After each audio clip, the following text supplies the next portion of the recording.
Isinapubliko na ang Article 1 ng impeachment complaint laban kay Vice Presidente Sara Duterte. Nakatutok ang unang artikulong ito sa umano'y systematic misuse ng kabuang 612,500,000 piso na confidential funds mula sa OVP at Department of Education.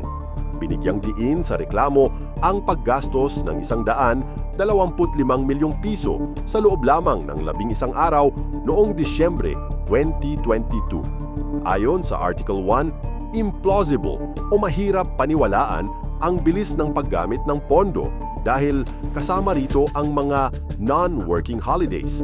Kasama rin sa kinuwestiyon ang pagbabayad ng hanggang 250,000 piso kada araw para sa mga safe house rentals na itinuturing na unreasonable sa ilalim ng audit standards.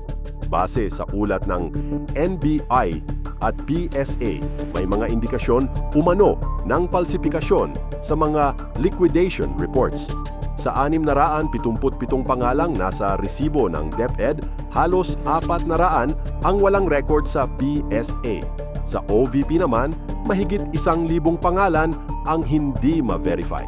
Kabilang dito ang mga pangalang naging viral gaya nina Mary Grace Piatos at Milky Sikuya.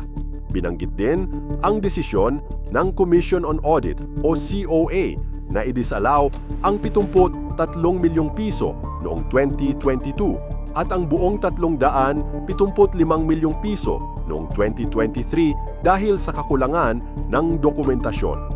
May mga testigo ring nagsabing inutusan silang mag-liquidate ng pondo nang hindi nakikita ang mga supporting documents.